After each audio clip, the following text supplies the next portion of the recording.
Sœurs et frères dans le Christ, bonjour et bienvenue à cette méditation en ce lundi de la 7e semaine du temps ordinaire. Le texte de l'évangile que nous écoutons aujourd'hui, qui d'une certaine façon nous renverra à la première lecture du livre de Saint Jacques, au chapitre 3e, est intéressant.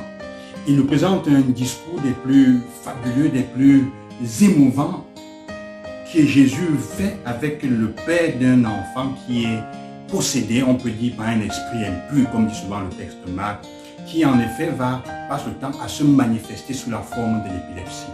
Je dis à se manifester sous la forme de l'épilepsie. Jésus va dialoguer avec un homme qui est désespéré, le désespoir d'un homme qui va devenir prière pour Jésus.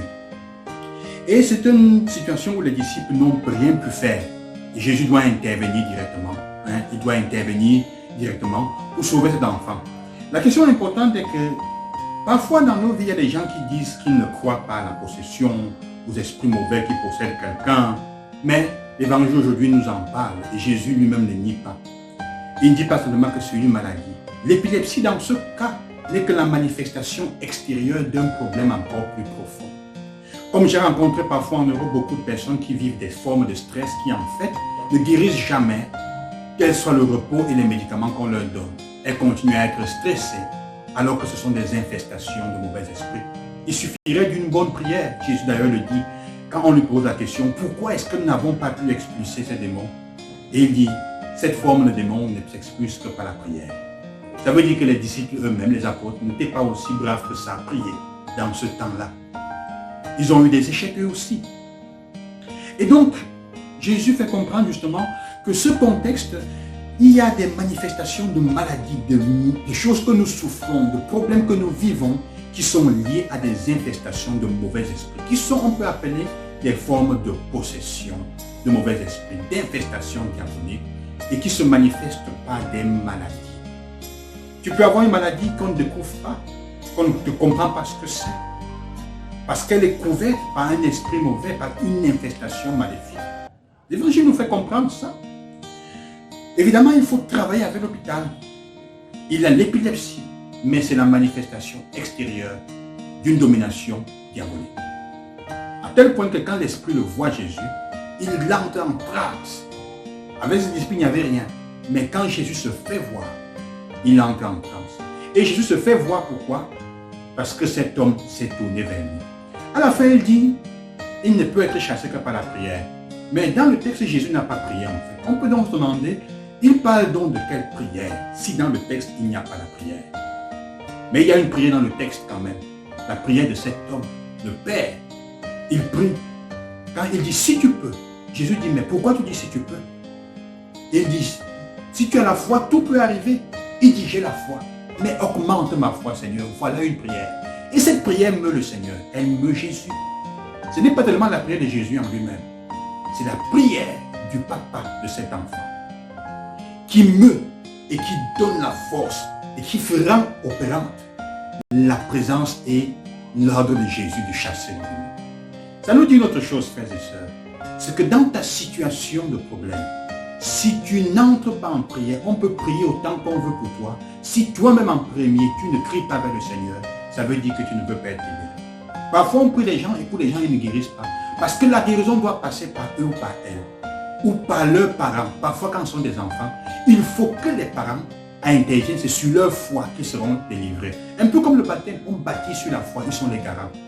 C'est un parent, c'est quelqu'un qui a l'autorité sur toi en ce moment, qui est la porte d'entrée pour le bien ou même pour le mal. C'est pour ça que quand des parents ne veulent pas parfois prier pour leurs enfants dans certaines situations, se mettre à la suite du Seigneur, se mettre à genoux, demander Seigneur, augmente ma foi, je crois. Leurs enfants ne guérissent pas.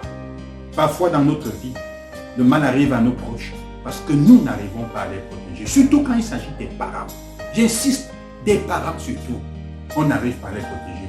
Ou si le mal continue à être dans l'enfant, parfois ce sont les parents, au moins un des deux, qui est la cause parce qu'il bloque, il ne veut pas se mettre à intercéder par sa foi et prier pour cet enfant, pour que Jésus le libère. Il attend que tu lui permettes d'entrer dans la vie et guérir avec la foi. Faisons donc très attention. Donc, il y a des manifestations comme ça nombreuses. À l'aide de Saint Jean nous comprend, nous fait qu'on donne d'autres exemples de façon avec laquelle le mauvais esprit peut nous posséder et entrer dans nos vies. En fait, il dit, il y a une forme de sagesse qui en fait n'est pas sagesse. Elle est diabolique.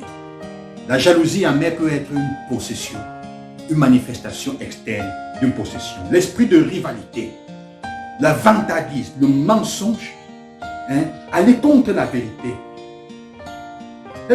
Seigneur, vous savez pas en haut, les jalousies qui mènent au désordre avec les rivalités, ce sont des expressions de possession parfois, des actions malfaisantes.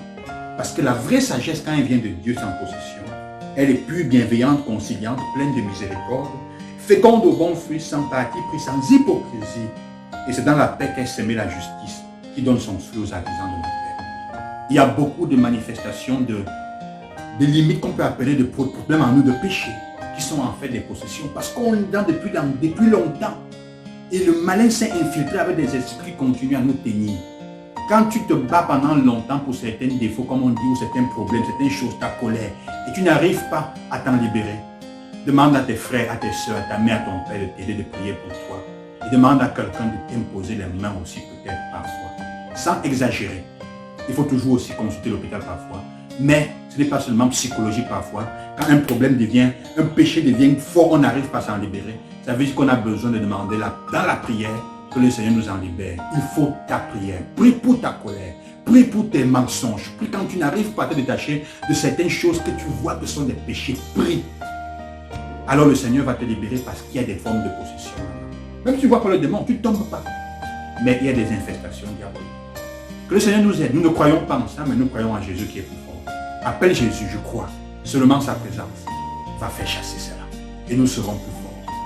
Nous avons toutes les armes en main pour nous batailler. Parfois, nous ne sommes pas conscients. Que le Seigneur vous accompagne et qu'il vous rende fort. Loué soit Jésus-Christ. Et crions ensemble. Je crois, mais fais grandir ma foi. À demain.